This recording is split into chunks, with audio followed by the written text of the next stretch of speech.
तेज civil के online YouTube channel पर आप सभी का एक बार पुनः बहुत बहुत स्वागत है और आप सभी को बहुत बहुत नमस्कार। हमारा जो क्यूबिट चैलेंज चल रहा है उसके अंदर हमारा डे 1 हो गया, डे 2 हो गया, आज हमारा क्या है, आज हमारा है डे 3। ठीक है, और डे 3 के अंदर क्या है, कल हमारे प्रमुख राजवंश थे, उनकी राजनीतिक और जो सांस्कृतिक उपलब्धियां थी वो थी। तो आज तो कल तो हमारे हो गए थे गोहिल, सिसोदिया, प्रतिहार और परमार। आज हमारे कौन से बाकी रह गए, आज हो गए हमारे राठौड़, चौहान और कछवा। ठीक है, और दूसरा हमारा टॉपिक क्या है, मध्यकालीन राजस्थान की राजस्व और प्रशासनिक व्यवस्था। इनसे संबंधित जो प्रश्न है आज जो हमारे गए हैं क्यूबिट में, उसके ऊपर हम चर्चा करते हैं और देखते हैं क्या है। ठीक है, पहला प्रश्न क्या है, निम्न में से हरकेली संस्कृत नाटक के रचयिता कौन है। ठीक है, किताब कौन सी है, हरकेली है। ठीक है, इसको लिखा किसने, उसका नाम पूछ रहे हैं। नीचे राजाओं के नाम लिखे हुए, मतलब राजा, किसी राजा ने लिखी है इसको। ठीक है, पहला ऑप्शन क्या है, सोमेश्वर चौहान, विग्रहराज द्वितीय, विग्रहराज चतुर्थ या पृथ्वीराज चौहान। विग्रहराज चतुर्थ ने। किसने लिखा था हमारी इस किताब को, हरकेली को किसने लिखा है, विग्रहराज चतुर्थ ने लिखा है। और विग्रहराज चतुर्थ को हम जाने तो उनके एक दरबारी कवि थे, कौन थे, सोमेश्वर। कौन सी किताब लिखी थी उन्होंने, उन्होंने लिखी थी ललित विग्रहराज। उसके अंदर देसल देवी और विग्रहराज की प्रेम कहानी का वर्णन है। एक और इनके ऊपर किताब लिखी हुई है। ठीक है, इनको बीसल देव कहा जाता है, विग्रहराज चतुर्थ को क्या कहा जाता है, बीसल देव। एक और किताब लिखी हुई है, वो है बीसल देव रासो। ठीक है, और जो बीसल देव रासो वो किसने लिखी है, वो लिखी है नरपति नाला ने। कौन सी भाषा में लिखी हुई है, गोडवाड़ी भाषा में लिखी हुई है। उसके अंदर क्या है, उसके अंदर राजमती और बीसल देव की प्रेम कहानी का वर्णन है। और बाकी हम विग्रहराज चतुर्थ के बारे में जाने तो उन्होंने अपने गजनी के खुसरो को हराया और दिल्ली के तोमरों को हराया। अब दिल्ली के तोमरों को हराया मतलब दिल्ली को अपने राज्य के अंदर शामिल किया, मतलब दिल्ली के ऊपर अधिकार जमाया। दिल्ली के ऊपर अधिकार जमाने वाले प्रथम चौहान शासक कौन थे, विग्रहराज चतुर्थ। ठीक है, और जो विग्रहराज चतुर्थ का जो काल है वो चौहानों के अंदर स्वर्ण काल माना जाता है। ठीक है, हमारा दूसरा प्रश्न क्या है, सूची 1 और सूची 2 को मिलाना है। चौहानों की उत्पत्ति संबंधी सिद्धांत दिए हुए और सामने जो जो किताबें, जो लोग हैं जो बताते हैं उनके नाम दिए हुए। ठीक है, सूर्यवंशी मत, इंद्र के वंशज, चंद्रवंशी मत और अग्निकुल, जो अग्निकुल सिद्धांत है वो कौन कौन सी किताबें या कौन कौन से लोग हैं उनके बारे में। सूर्यवंशी जो मत है वो अमीर काव्य बताता है इनका। ठीक है, जो अमीर महाकाव्य है वो इनको क्या बताता है, सूर्यवंशी। और कौन कौन सी किताबें जो बताती है, पृथ्वीराज विजय। और कौन से इतिहासकार है, वो है गौरीशंकर हीराचंद ओझा। तो पृथ्वीराज विजय, गौरीशंकर हीराचंद ओझा और जो अमीर महाकाव्य है वो इनको क्या मानते हैं, सूर्यवंशी। ठीक है, दूसरा क्या है, इंद्र के वंशज। इंद्र के वंशज है वो हमारा रायपाल का जो सेवाड़ी का अभिलेख है वो इनको क्या मानता है, इंद्र के वंशज। तीसरा क्या है, चंद्रवंशी मत। इनको चंद्र के वंशज कौन मानता है, चांद, मतलब चंद्रवंशी जब से चांद था तब से जब इनका वंश चला आ रहा है, तो चंद्रवंशी कौन मानते हैं, वो मानता है हमारा हांसी का अभिलेख। कब का है, 1167 का, पृथ्वीराज द्वितीय के टाइम का। ठीक है, तीसरा क्या है, अग्निकुल। अग्निकुल संबंधित कौन कौन मानते हैं इनको, पृथ्वीराज रासो।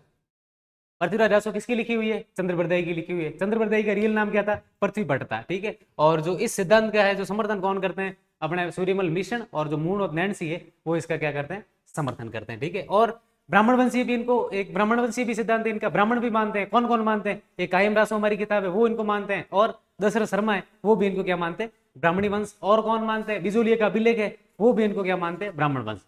ठीक है, इनको विदेशी भी मानते हैं। कौन कौन मानते हैं, colonel James Tod, William Crooke, V A Smith और हमारे भारतीय और इतिहासकार है डीआर भंडारकर, देवदत्त, राधाकृष्ण भंडारकर है, जो भी इनको, वो भी इनको क्या मानते हैं, विदेशी मानते हैं। कौन सी जाति से संबंधित मानते हैं, गुर्जरों के साथ एक खिजर प्रजाति आई थी उनसे संबंधित मानते हैं। उत्पत्ति संबंधित हो गया, जो हमारे ये आसपास के फैक्ट है वो मैं याद रखने। तीसरा प्रश्न क्या है, निम्न कथनों को पढ़िए। पृथ्वीराज तृतीय की जानकारी के मुख्य स्रोत पृथ्वीराज विजय और पृथ्वीराज रासो है। बिल्कुल है, पृथ्वीराज विजय किसने लिखी है, जयानक ने लिखी है। पृथ्वीराज रासो के बारे में हमने अभी बात की, किसने लिखी है, चंद्रबरदाई ने लिखी है। पृथ्वीराज ने महोबा के चंदेल शासक परमार्दी देव को हराकर वहां अपना अधिकार किया था। बिल्कुल किया था, सही है। हम जानते हैं 1182 के अंदर ये युद्ध होता है परमार्दी देव और पृथ्वीराज तृतीय के बीच में। परमार्दी देव के सेनापति कौन होते हैं, आला और उदल। और उसके बाद परमार्दी देव इसके अंदर पराजित हो जाते हैं, और जो परमार्दी देव पराजित हो गए तो महोबा के ऊपर अधिकार किसने कर लिया, पृथ्वीराज तृतीय ने। और वहां पर पृथ्वीराज तृतीय पंजुन राय को जो प्रशासक नियुक्त कर देते हैं। ठीक है, और इसके बाद इसने जयचंद की पुत्री चंद्रावती से विवाह किया था, नहीं, चंद्रावती से नहीं किया था, संयोगिता से किया था। किससे किया था, संयोगिता से किया था। इसे पीथल के नाम से जाना जाता है, नहीं, पीथल के नाम से पृथ्वीराज राठौड़ को जाना जाता है, जो जिनको डिंगल का वॉरिस कहा जाता है। ठीक है, जिनके ऊपर कन्हैयालाल सेठिया जी ने हमारी किताब कविता लिखी थी, और कौन सी भाषा में लिखी थी, मेवाड़ी भाषा में लिखी थी। लेकिन कन्हैयालाल सेठिया थे कहाँ के, चूरू के, सुजानगढ़ के। ठीक है, तो पृथ्वीराज तृतीय के बारे में हम और जाने 11 वर्ष की उम्र के अंदर ये राजा बने थे। माता का नाम कर्पूरी देवी था, पिता का नाम सोमेश्वर था, और इनके जो आपके प्रधानमंत्री थे वो कदम्बास थे, इनके सेनापति थे वो भुवनमल थे, और इनके दरबार के अंदर और भी थे स्कंद, वामन, सोड आदि। और इन्होंने 1191 और 92 का जो इनका तराइन का प्रथम और द्वितीय युद्ध है उनसे आप परिचित है। 91 के अंदर पृथ्वीराज तृतीय जीतते हैं और 92 के अंदर पृथ्वीराज तृतीय हार जाते हैं, और उनके बाद इनका जो भी शासनकाल है यहाँ से पृथ्वीराज तृतीय का वो खत्म हो जाता है। ठीक है, और इन्होंने दिल्ली के अंदर राय पिथौरागढ़ किले का भी निर्माण करवाया था। इनकी दो उपाधियां भी है, राय पिथौरा और दलपुंगल। अगला क्या है हमारा, निम्न को सम्मिलित करना है, किताबें दी हुई है और लेखकों के नाम दिए हुए। ठीक है, पृथ्वीराज रासो जयानक की लिखी हुई है, पृथ्वीराज रासो चंद्रप्रदायी की लिखी हुई है, और जो पृथ्वीराज विजय है वो हमारी जयानक की लिखी हुई है। ठीक है, अमीर जो महाकाव्य है नयन चंद्र सूरी की लिखी हुई है, और जो अमीर हट है वो हमारे चंद्रशेखर की लिखी हुई है। ठीक है, तो हमारे इसका क्या हो गया, इसका अपने हो गया पृथ्वीराज ए का 2, ठीक है, और पृथ्वीराज विजय बी का हो गया 4, ए का 2, बी का 4, 3, ये हमारा तीसरा सही हो गया। ठीक है, पांचवा क्या है, बहुत पूर्व काल में अहि चित्रपुर में श्रीवत्स गोत्र में राज ऋषि सामंत हुए थे, उनके आश्रित उनके सामंत राजा थे। उक्त पंक्ति का उल्लेख किस शिलालेख में किया गया है? ठीक है, वही हमारे बिजुलिया शिलालेख में मिलता है। कब का था? 1170 का था। ठीक है, लेकिन इतने बिजुलिया इतने डीप हमारे सवाल नहीं आते, लेकिन ठीक है, कोई बिजुलिया की कोई अभिलेख की जो पंक्ति है वो हमसे पूछ भी ली जाए तो इससे भी हमें थोड़ा सा परिचित रहना है। तो ये हमारे किसके अंदर पूछा गया है, ये जो लाइन है ये किसके अंदर है, ये पंक्तियां किसके अंदर है, ये बिजुलिया अभिलेख के अंदर है। ठीक है, अगला हमारा प्रश्न क्या है, जयानक, बागेश्वर, जनार्दन, आसाधर और जो विद्यापति गौड़ है निम्न में से किस चौहान शासक के दरबारी विद्वान थे? ठीक है, ये हमारे पृथ्वीराज तृतीय के थे, ये इनके दरबार के अंदर विद्वान थे, बहुत बड़े विद्वान थे ये। और इनके समय पृथ्वीराज चौहान के समय एक सरस्वती कंठाभरण विद्यालय वगैरह चतुर्थ जिसने अजमेर के अंदर निर्माण करवाया था, उस समय पृथ्वीराज चौहान के शासनकाल के समय 85 विषयों का अध्ययन चलता था इसके अंदर। कितने विषयों का चलता था? 85 विषयों का अध्ययन चलता था। कालांतर के अंदर जब गौरी के जो यहाँ पर प्रतिनिधि थे कुतुबुद्दीन ऐबक ने, उन्होंने उसको तुड़वा कर 2.5 दिन का झोंपड़ा बनवा दिया था। ठीक है, तो ये सब किसके दरबारी कवि थे? पृथ्वीराज तृतीय के थे। और भी थे स्कंद, वामन, सोड, भुवनमल, कदमदास, खेमास, इनके भी आप नाम ध्यान रखना। अगला प्रश्न है, निम्न में से हमीर ने अलाउद्दीन खिलजी के किस विद्रोही सेनापति को रणथंभौर दुर्ग में शरण दी थी? किसको दी थी? ऑप्शन क्या है, मोहम्मद अमीर अली, मोहम्मद अलामंदे खां, मीर मोहम्मद शाह, या फिर उल्गू खान। मोहम्मद अमीर को दी थी, मोहम्मद शाह जो थे उनको दी थी, और इनके साथ एक जने को और दी थी। किसको दी थी? केहबुरु के। कौन थे ये? मंगोल सेना थे, मंगोल सैनिक थे ये पर। ठीक है, और इनको यहाँ पर शरण दी और अमीर ने इनको जगाने की जागीर दी। कहाँ की जागीर दी? जगाने की जागीर दी। अलाउद्दीन खिलजी का जब दक्षिण अभियान चल रहा था, नुसरत खान और उल्गू खान वहां के सेनापति थे, वहां ये जो दो सैनिक है ये उनके साथ थे। वहां से भागकर ये कहाँ आ जाते हैं? रणथंभौर आ जाते हैं, और रणथंभौर आकर इन्होंने अमीर से शरण मांगी। और जब रक्षार्थ की जो आया है आपके शरण के अंदर, उसकी रक्षा करना परम दायित्व होता था राजाओं का, क्षत्रियों का, उन्होंने यहाँ पर इनको शरण दी थी। अलाउद्दीन को जब पता चला तो अलाउद्दीन ने यहाँ पर क्या कर दिया? अटैक कर दिया। कब किया था? 1301 के अंदर। अलाउद्दीन का अटैक याद रखना, 1301 रणथंभौर, 1303 चित्तौड़, 1308 सिवाना और 1311 जालोर। ठीक है, 1301 के अंदर अटैक करता है, और उस समय जो अपने रणीपाल और रतपाल थे, उनके धोखे के स्वरूप यहाँ पर अलाउद्दीन को जीत प्राप्त हो जाती है। और जो अपने अमीर थे इन्होंने केसरिया कर दिया था, और जो इनकी पत्नी थी रंग देवी, उन्होंने क्या कर दिया था? जोहर, जिसको अपन जल जोहर के नाम से भी जानते हैं। अगला हमारा प्रश्न क्या है, अमीर के बारे में 1-2-4 फैक्ट और भी याद रखना। ये अच्छे खुद जो अमीर थे ये खुद विद्वान थे। ठीक है, इनका ये किताब लिखी हुई है, वो कौन सी है? श्रृंगारहार। कौन सी है? श्रृंगारहार। इनके जो गुरु थे उनका नाम क्या था? राघव देव। ठीक है, इनके दरबार के अंदर एक और कवि थे जिनका नाम क्या था? बीजादित्य। इन्होंने एक यज्ञ भी करवाया था। उस यज्ञ के जो यज्ञ के ब्राह्मण थे वो कौन थे? विश्वरूप। पुरोहित कौन थे? विश्वरूप।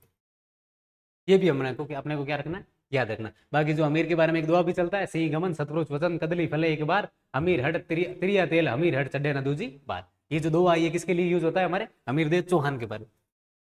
अगला प्रश्न क्या है, जयानक रचित पृथ्वीराज विजय में एक शासक की प्रशंसा में लिखा है कि उसने पुष्कर पर आक्रमण करने वाले 700 चालुक्यों को मार गिराया। निम्न में से ये किस शासक का नाम है? पृथ्वीराज प्रथम का।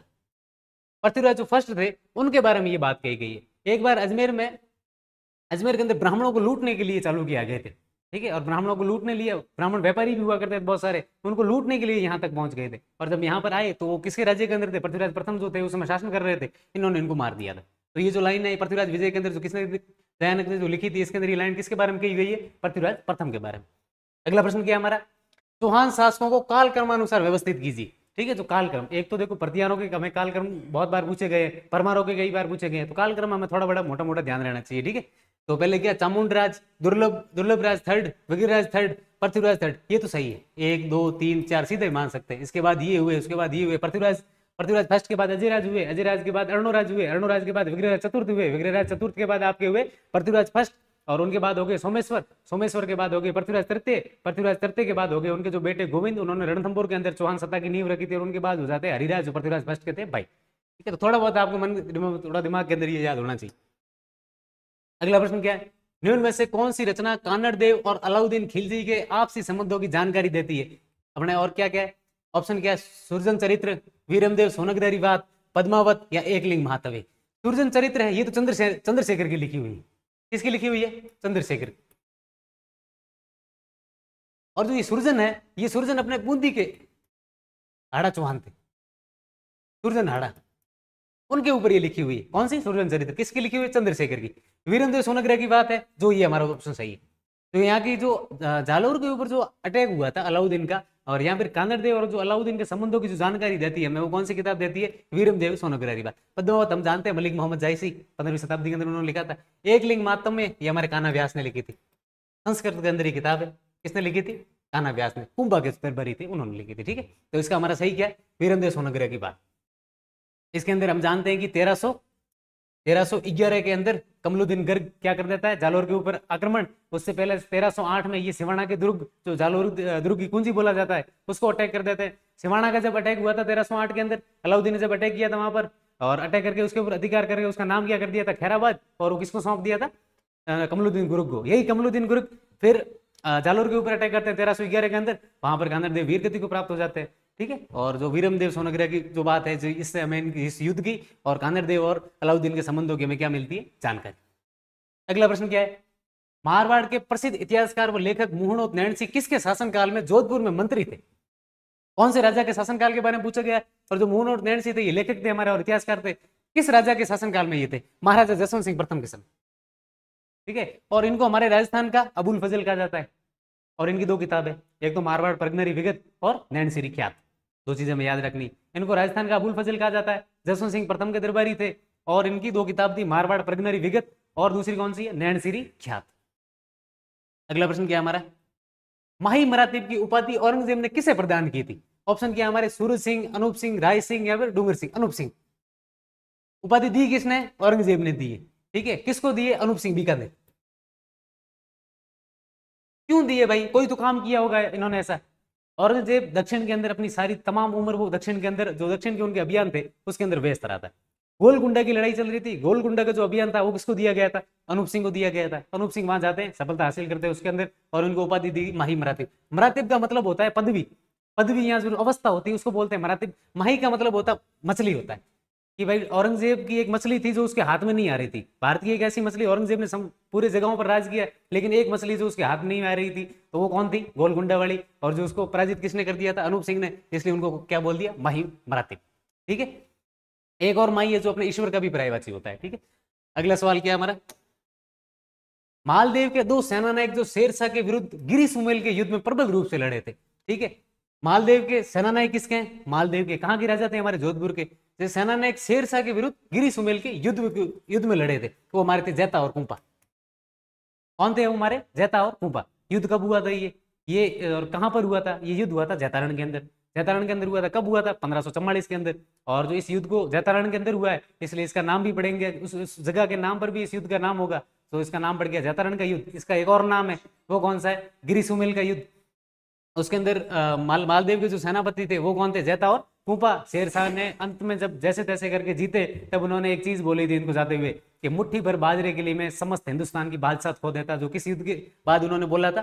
गिरी सुमेल युद्ध के बाद में बोला था, ठीक है। अगला प्रश्न हमारा क्या है, निम्नलिखित कथनों को ध्यानपूर्वक पढ़िए, ठीक है। आवड़ बावड़ संधि का संबंध इस शासक से है, ठीक है। इसने गढ़ चिंतामणि किले का निर्माण करवाया, बिल्कुल ठीक है। डॉक्टर ओझा के अनुसार ये जोधपुर का पहला प्रतापी शासक था। कौन सा राजा था वो? ठीक है, जोधपुर का पहला प्रतापी शासक बारे में बोला जा रहा है। नाम क्या लिया जा रहा है? जोधपुर। तो जोधपुर को सबसे पहले बसाया किसने था? राव जोधा ने। तो हमारा सही ऑप्शन क्या है? राव जोधा। आवड़ बावड़ की संधि कब होती है? 1453 ईस्वी के अंदर होती है। किसके बीच होती है? कुंभा और जोधा के बीच में। जोधा किसके बेटे थे? राव रणमल के बेटे थे। और संधि के तहत क्या बात हुई कि जो सोजत है, सोजत को मेवाड़ और मारवाड़ की क्या बनाया जाएगा? सीमा। सोजत मारवाड़ के अंदर था, ये ध्यान रखना, मेवाड़ के अंदर नहीं था। ठीक है, प्रश्न आ भी सकता है कि सोजत को मेवाड़ और मारवाड़ की सीमा बनाया गया, सोजत किसके अंदर था? सोजत मारवाड़ के अंदर था। उसके बाद 1459 के अंदर जोधा जोधपुर की नई राजधानी बनाते हैं, चिड़ियाटूक पहाड़ी के ऊपर मेहरानगढ़ किले का निर्माण करवाते हैं। उसके दो और नाम है, मयूर ध्वजगढ़ और गढ़ चिंतामणि। और उस किले की नींव कौन रखते हैं? हमारे तरणी माता रखते हैं उसकी नींव। ठीक है, ये हमें ध्यान रखना है। अगला प्रश्न क्या है हमारा? निम्न में से कौन सी रचना अजीत सिंह के द्वारा लिखी गई है? अजीत सिंह के द्वारा। ठीक है, जोधपुर के जो हमारे राजा हुए अजीत सिंह। पहली किताब क्या है? गुणसागर, बिल्कुल सही है, लिखी हुई है। अजीतोदय नहीं, अजीतोदय नहीं लिखी हुई है। दुर्गा पाठ भाषा, बिल्कुल लिखी हुई है। निर्वाण दुआ, अजीत सिंह द्वारा निर्वाण दुआ भी लिखे गए। अजीत सिंह ने कई गीत भी लिखे हैं। ठीक है, तो ये अजीतोदय किताब ये जगजीवन भट्ट की लिखी हुई है। किसकी लिखी हुई है? जगजीवन भट्ट की। किसके दरबारी थे? इन्हीं के दरबारी थे, अजीत सिंह के दरबारी थे। इनकी एक और किताब लिखी हुई है, वो जो डिंगल के अंदर है। किसके अंदर है? डिंगल के अंदर। कौन सी है? अजीत चरित्र। अजीत चरित्र जो डिंगल के अंदर लिखी हुई है, वो किसकी लिखी हुई है? जगजीवन भट्ट की लिखी हुई है। बाकी जो ये तीनों किताबें 1, 3 और 4, 1, 3 और 4 किसमें? 3 के अंदर है। तो हमारा क्या हो गया? ये सही हो गया। ठीक है, अगला प्रश्न क्या है? निम्नलिखित शासकों में से किसने अकबर के शासन के दौरान बलूच विद्रोह के दमन में एक महत्वपूर्ण भूमिका निभाई थी? ऑप्शन क्या है हमारे? बीकानेर के कल्याणमल, बीकानेर के राय सिंह, आमेर के बारमल या आमेर के जगन्नाथ कछवा। जगन्नाथ कछवा तो हम जानते हैं कि जो भी है मेवाड़ का जो अभियान चल रहा था उसमें वो साथ में थे। बारमल भी मेवाड़ वाले अभियान के अंदर ही साथ में थे। और कल्याणमल तो पहले हो गए थे अकबर से, उस समय थोड़े से पहले ही हो गए थे। तो बीकानेर के राय सिंह सही हमारा क्या है? बीकानेर के राय सिंह। जब अकबर ने मान सिंह को, जब बंगाल, बिहार और काबुल की जब उनको जिम्मेदारी दी गई थी, अभियान दिए गए थे, ठीक है, उस समय मान सिंह के साथ में थे राय सिंह। वो सारे अभियान राय सिंह ने मान सिंह के साथ में ही किए थे। तो बलूच अभियान जो है, बलूच अभियान का जो दमन है वो किसने किया था? हमारे राय सिंह ने किया था। राय सिंह ने 2 मुगल बादशाहों के साथ काम किया था, अकबर के साथ भी किया था और किसके साथ किया था? जहांगीर के साथ भी किया था। अकबर के कालीन तो ये उन्होंने बंगाल कह रहे अपने काबुल, बलोच और इनका जो इन्होंने विजय अभियान किए, और जहांगीर के समय इनका जो मनसब था वो कितना कर दिया गया? 5000 जात और 5000 सवार कर दिया गया। ठीक है, अगला प्रश्न क्या हमारा? निम्न में से कौन सा कथन बीकानेर के महाराजा गंगा सिंह के विषय में सत्य नहीं है?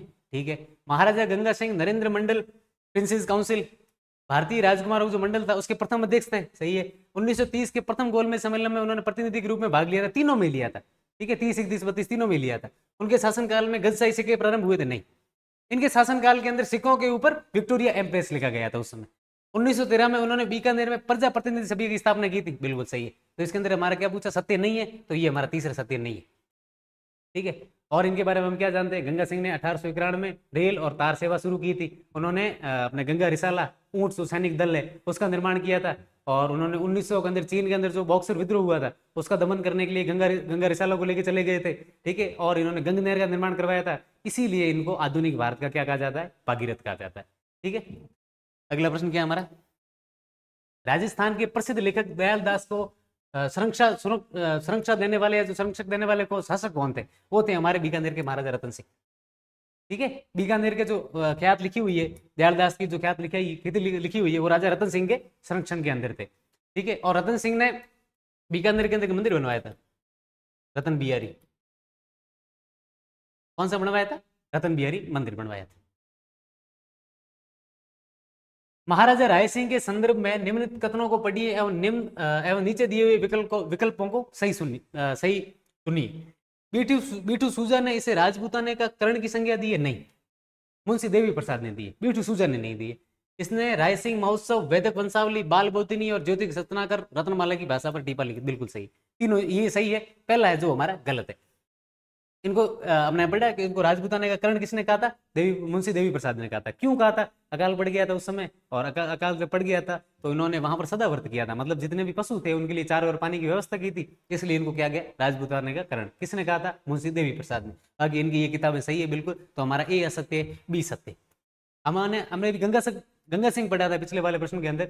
अकाल पड़ गया था गंगा सिंह के टाइम भी, तो उन्होंने गजनीर झील का निर्माण करवाया था। ठीक है, ये भी याद रखना। अगला प्रश्न क्या है? मान सिंह ने किस प्रांत की सूबेदारी के दौरान ईसा खां सुलेमान और केदार राय को नियंत्रित किया था? ठीक है, ये किसके दौरान नियंत्रित? हमारा ऑप्शन क्या है? काबुल, बंगाल, बिहार या मालवा? बंगाल। बंगाल की जब उनको सूबेदारी मिली थी, इस दौरान उन्होंने ईसा को और केदार राय को नियंत्रित किया था। इनको ये मिली कब थी? 85 के अंदर, ठीक है। 1585 के अंदर जब बंगाल की उन्हें सूबेदारी मिली थी और 87 के अंदर उनको मिल जाती है बाद में।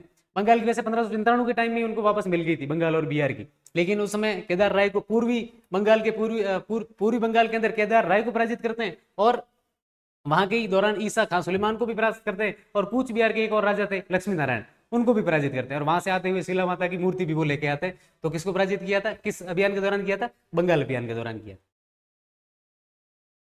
मान सिंह से संबंधित असुमेलित युग्म कौन सा है? काबुल की सूबेदारी 1585 सही है, बिहार की सूबेदारी 1587 बिल्कुल सही है, उड़ीसा का अभियान 1592 बिल्कुल सही है, गुजरात का सूबेदारी 1605 नहीं 1573 के अंदर, 1573 के अंदर तो गुजरात की सूबेदारी, ठीक है। उसके बाद 1585 के अंदर काबुल की सूबेदारी, 1587 के अंदर बिहार की सूबेदारी, 1592 के अंदर उड़ीसा की सूबेदारी और यहां पर अपनी सफलता हासिल करने के बाद अकबर इनसे खुश हो गए थे और 1597 के अंदर इनको बंगाल की सूबेदारी दी जाती, ठीक है। 1597 के अंदर इनको बंगाल की सूबेदारी दी जाती है और उसके बाद फिर 1604 के आसपास बंगाल और बिहार दोनों का इनको सूबेदार नियंत्रित कर दिया गया था और वहां से आते हुए शीला माता की मूर्ति लेके आते हैं केदार को पराजित करके और वो आमेर के महलों के अंदर उसकी स्थापना करवा देते हैं, ठीक है। हमारा अगला प्रश्न क्या है? जयपुर के किस शासक ने सर्वप्रथम नागा दादूपंथियों को सेना में नियुक्त किया था? सवाई जयसिंह ने किया था। पहला ही ऑप्शन हमारा सही। जैसे हम स्पार्टा के अंदर बोलते हैं, जो स्पार्टा के सबसे बड़े जो पावरफुल योद्धा है उनको हम बोलते हैं स्पार्टियंस, और जो जापान के जो सबसे बड़े योद्धा है उनको हम बोलते हैं सुमेरियंस। वैसे इंडिया के जो हमारे बड़े योद्धा है उनको हम बोलते हैं नागाज। तो नागा साधु है वो हमारे स्पार्टियंस और सुमेरियंस की कंपेरिजन में, तुलना में। तो उनको सेना के अंदर भर्ती किसने किया था? सवाई जयसिंह ने। दाखिलाई सैनिक थे ये, यहाँ पर ऐसे काम करते थे, शस्त्र अपने पास में रखते थे। अंत में प्रजा ही इनसे परेशान आ गई, ठीक है। नागा साधु दादूपंथियों से लास्ट में प्रजा ही इनसे परेशान आ गई, तब जाके बाद में सवाई जयसिंह ने इनसे शस्त्र ले लिए थे बाद में। अगला हमारा प्रश्न क्या है? कौन से यूरोपीय खगोल शास्त्री सवाई जयसिंह के निमंत्रण पर जयपुर आए थे? Claude Boudier, Andre Strobl, father Antoine Gabelsperger, father Pedro da Silva. चारों ही आए थे, ये चारों के चारों आए थे। ये फ्रांस के थे, ठीक है। ये अपने आए थे 34 के अंदर और ये दोनों थे, ये थे जर्मनी के, ये आए थे आपके 1734 के अंदर और जो ये आपने आए थे 1730 के अंदर और जो ये दोनों आए थे ये 1724 के अंदर, ठीक है। ये चारों आए थे, खगोल शास्त्री थे सवाई जयसिंह के टाइम पर। ये कहां पर आए थे? भारत के अंदर आए थे। निम्न में से सुमिलित युग्म छांटिए। सूरत खाना, चित्रशाला, पोथी खाना, शाही पुस्तकालय, सिले खाना, वस्त्र विभाग। नहीं, ये गलत है, शस्त्र विभाग था ये। क्या था ये? शस्त्र विभाग था। सूत्रखाना, ऊंट सेना विभाग, बिल्कुल सही। तो इसका हमारा गलत कौन सा हो गया? सिलेखाना। किसके समय था? ये प्रताप सिंह जयपुर के समय हमारी यहाँ की ये चीजें थी। अगला प्रश्न क्या है? निम्न को सुमेलित कीजिए। आगे नाम दिए हुए लेखकों में और आगे किताबों के नाम दिए हुए, ठीक है। राम कवि ने कौन सी किताब लिखी? गोपाल तेलंग ने कौन सी लिखी? नरोत्तम दास ने कौन सी लिखी? और गणेश देवल ने कौन सी लिखी? गणेश देवल ने हमारे लिखी थी मूर्तमाला, ठीक है। नरोत्तम दास ने कौन सी लिखी थी? सुदामा सरित। गोपाल तेलंग ने हमारी लिखी थी जय शंभू और राम कवि ने लिखी थी जय सिंह चरित्र। मिलान कर लीजिए आप उसी से। निम्न में से किस लेख में जयपुर राज्य का वर्णन मिलता है? नंदसा यूपी स्तंभ, बड़वा स्तंभ, दस्तूर कोमवार, भरवार माता बिलेख। दस्तूर कोमवार। ये जो लेख है ये इसको 32 जो जिल्द है 32 जिल्दों के अंदर ही विभाजित किया हुआ है। इसके अंदर मुख्य क्या चीज लिखी हुई? इसके अंदर मुख्य इस प्रकार चीज लिखी हुई कि जिन जिन अलग बहुत सारी कौमों के नाम लिखे हुए, यहाँ पर बहुत सारी जातियों के नाम लिखे हुए, जिन जिन लोगों को जयपुर दरबार से जो पैसा गया है, यहाँ पर उपहार गया है, किसी भी प्रकार की भूमि गई है, उन सबका जो रिकॉर्ड है वो इसके अंदर लिखा हुआ है। मुख्यतः किसके अंदर लिखा हुआ है? जो इनको उपहार मिले थे लोगों को जयपुर दरबार से, वो सारा किसके अंदर लिखा हुआ है? वो हमारे इसके अंदर लिखा हुआ है, ठीक है। अगला प्रश्न क्या है? निम्न में से कौन सवाई जयसिंह के दरबारी विद्वान नहीं है? सम्राट जगन्नाथ थे, बिल्कुल सही है। केवलराम गुजरात से आए थे, बिल्कुल सही है। कृष्ण भट्ट ये भी थे, बिल्कुल सही है। बिहारी नहीं थे। बिहारी जो थे वो मिर्जा राजा जयसिंह के थे, ये ध्यान रखना आप। मिर्जा राजा जयसिंह, ठीक है। अगला हमारा प्रश्न क्या है? निम्न में से जयपुर की स्थापना से संबंध में सत्य कथन है। इसकी नींव पंडित सम्राट जगन्नाथ ने रखी तथा उसका नक्शा बंगाली ब्राह्मण विद्याधर भट्टाचार्य ने बनाया। ठीक है, सही है। विद्याधर ने नगर नियोजन एवं वास्तु के लिए प्राचीन संस्कृत ग्रंथ शिल्प सूत्र का अध्ययन किया। ये भी सही है, ये भी सही है। जयपुर शहर 9 चौकड़ियों का शहर है, जिसमें चीन के कैप्टन नगर तथा इराक के बगदाद का है जो संयोजन किया गया। बिल्कुल उपयुक्त, सभी तीनों ही हमारे सही। जयपुर को लेके ये हमारे तीनों ही सही। अगला प्रश्न क्या है हमारा? जयपुर के किस शासक ने मानपुर के युद्ध में अहमद शाह अब्दाली की सेना को परास्त किया था? ईश्वरी सिंह। अहमद शाह अब्दाली से भारत के ऊपर अटैक किया था, तब अपने जो जयपुर के राजा थे वो कौन थे? ईश्वरी सिंह। इन्होंने अब्दाली की सेना को परास्त किया था और अब्दाली को पराजित किया। तो हमारे राजा कौन थे? ईश्वरी सिंह। ठीक है, अगला प्रश्न क्या हमारा? निम्न में से असुमिलित युग्म का चयन कीजिए। महाप्रतिहार दरबार का मुख्य अधिकारी, बिल्कुल सही है। ये जो पुराने नाम दिए हुए, पुराने जो प्रशासनिक नाम है वो दिए हुए और उनका अर्थ क्या है वो दिए हुए सामने। ठीक है, महाप्रतिहार दरबार का मुख्य अधिकारी, जो दरबार के ऊपर जो रक्षक हुआ करता, जैसे गुर्जर प्रतिहार, जो प्रतिहार शब्द है इसका मतलब होता है रक्षक। दरबार की जो मेन दरवाजा होता था उसकी जो रक्षा जिसको दी जाती है कि आपको रक्षा करनी है, उसको क्या बोला जाता था? प्रतिहार। अगला क्या है? महाधर्माध्यक्ष मुख्य न्यायाधीश, जो धर्म से काम करे। युधिष्ठिर, जो महाभारत के युधिष्ठिर कालीन, उनको धर्मराज कहा जाता था क्योंकि न्यायप्रिय थे। तो महाधर्माध्यक्ष कौन है? मुख्य न्यायाधीश, बिल्कुल सही है। तंत्रपाल, सामंतों का प्रभारी, सारे सामंतों को जो प्रभारी हुआ करता था उसको तंत्रपाल कहा जाता था। दंडपाशिक योद्धा नहीं, दंडपाशिक पुलिस हुआ करती थी, पुलिस होती थी उसको क्या कहा जाता था?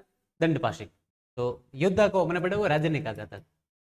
राजन्य जो ये शब्द है ये योद्धा के लिए प्रयोग होता था। दंडपाशिक किसको कहा जाता था? पुलिस को, ये याद रखना आपको। अगला प्रश्न क्या हमारा?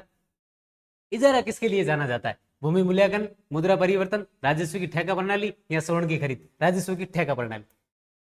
ये इजारा है जो हुआ क्या करती थी? इजारा यानी आप तो एक ठेका प्रणाली कह दो इनको, ठीक है। और ठेका प्रणाली के अंदर क्या हुआ होता था? जैसे मेरी जमीन है वो मैंने आपको दे दी, ठीक है। अब मैंने आपसे पैसे ले लिए, पैसे लेने के बाद उस जमीन के अंदर कितना भी धन हो, कुछ भी हो, उससे मेरा कोई लेना देना नहीं। मुझे जिस समय काल से मेरे से जमीन ली गई है उसका मुझे पैसा मिल गया है, अब उसका जो भी है वो ठेका मैंने मतलब लीज पे दे दिया आपको। तो ये कौन सी प्रणाली थी? इजारा थी, जिसको ठेका प्रणाली भी कहा जाता है। बीकानेर के अंदर इसको मुकाता प्रणाली कहा जाता था। क्या कहा जाता था? मुकाता प्रणाली। इतना ही याद रखना है। अगला प्रश्न क्या है? मदद मास मध्यकालीन राजपूत शासन में दी जाती थी। मदद मास किस प्रकार का क्या था? कोई चीज देने वाली है, वो क्या चीज है? राज परिवार के सदस्यों को, कुलीन वर्ग को, विद्वान एवं धार्मिक व्यक्तियों को या नौकरी करने वालों? विद्वान और धार्मिक व्यक्तियों को मदद मास है। रियल में वास्तव में ये जो चीज है ये जमीन है, ये जमीन दी जाती थी। मदद मास जमीन का एक प्रकार है। किनको दी जाती थी? विद्वान और जो धार्मिक व्यक्ति हुआ करते थे इनको दी जाती थी। अब इसके अंदर क्या हुआ जाता था? एक तो जो था टैक्स, इनके ऊपर टैक्स नहीं लगता था, ठीक है। सर इनको जो रियासत थी, जो राजा था, वो इनको सब्सिडी देता था, अनुदान देता था इनको, ठीक है। और दूसरा क्या था? जिसको भी अनुग्रही है, जिसने जमीन ली है, वो इसको बेच नहीं सकता। इसी को हमारे राजस्थान के अंदर शासन बोला जाता है। क्या बोला जाता है? शासन। इसी को हमारे राजस्थान के अंदर शासन बोला जाता है। मुगल प्रभाव की वजह से इसका नाम क्या पड़ गया? मदद मास, ठीक है, ये ध्यान रखना। जो ब्राह्मण हुआ करते थे या दरबार के विद्वान हुआ करते थे, कवि हुआ करते थे, उन सबको मदद मास यहाँ पर शासन दी जाती थी और इसके ऊपर कोई टैक्स नहीं लगता था, अनुदान दिया जाता था और जिसको जमीन मिली वो इसको बेच नहीं सकता, ठीक है। अगला प्रश्न क्या हमारा? मेवाड़ राज्य में महकमा खास की स्थापना किसने की थी? महाराणा शंभू सिंह ने की थी। पहला ही ऑप्शन हमारा सही है। महकमा खास की स्थापना किसने? ये कानून संहिता थी, ठीक है। और इसके तहत क्या हुआ था? इसके तहत ये कहा गया कि भाई जैसे जो शारीरिक यातना किसी आदमी को दी जाती है, शारीरिक यातना नहीं देनी चाहिए। आज की बात 1869 के अंदर बनी थी और उसके बाद 70 के अंदर ये चीज एक कानून आया गया और उस कानून के अंदर ये बोला महाराणा ने कि जो शारीरिक यातना है उसकी जगह क्या जुर्माना या फिर कारावास कर दो, शारीरिक यातना मत दो। उस कुछ समय बाद इनकी शंभू सिंह की मृत्यु हो जाती है। उसके बाद उनके उत्तराधिकारी सज्जन सिंह होते हैं, कोई चीज को कंटिन्यू रखते हैं और वो उसके बाद इजलास खास की स्थापना करते हैं, ठीक है। अगला प्रश्न क्या है? बलद क्या थे? ऑप्शन क्या हमारे? सारथवा, बक्सी, सैनिक या कर्षक? सारथवा। ये सारथवा क्या हुआ करते थे? ये अपनी बैलगाड़ियां होती थी, उनके ऊपर जो व्यापारिक सामान हुआ करता था उन सबको गांव गांव या जगह जगह पर घूम घूम के बेचा करते थे। बलद जैसे हमारे मारवाड़ के अंदर सब चलता, बलद बलद हुआ करता था। पहले अगर व्यापार का कोई माध्यम था, आने ले जाने का माध्यम था, वो क्या हुआ करते थे? बैल हुआ करते थे। बैलों को हम क्या बोलते हैं? बलद। और बलद के ऊपर जो बलद से क्या बन गया? बलद, ठीक है। और बालद के ऊपर जो सारथवा घुमा करते थे वो व्यापारी हुआ करते थे और जो घूम घूम के अपने जो व्यापार करा करते थे। अगला प्रश्न क्या है? राजस्थान के प्रत्येक राज्य में महकमा बकायत होता था, तो क्या है महकमा बकायत? क्या है? पहले तो ये हर राज्य के अंदर होता था महकमा बकायत। पहला ऑप्शन क्या है? अच्छी फसल के समय शेष राजस्व वसूला जाता। बिल्कुल, अच्छी फसल अगर हो गई आपकी, जो शेष राजस्व, जो पिछला कोई राजस्व है, ठीक है, रेवेन्यू है, उसको अब गेन किया जाएगा, अब उसको वसूला जाएगा। तो जो महकमा बकायत का मतलब क्या होता है? अच्छी फसल के समय जो बचा हुआ जो राजस्व है उसको वसूला जाएगा। ये हमारे आज के 35 प्रश्न हुए और हम मिलते हैं अगले अपने डे 3 आज हो गया, D4 में आपसे वापस मिलते हैं, ठीक है। बहुत बहुत धन्यवाद, नमस्कार।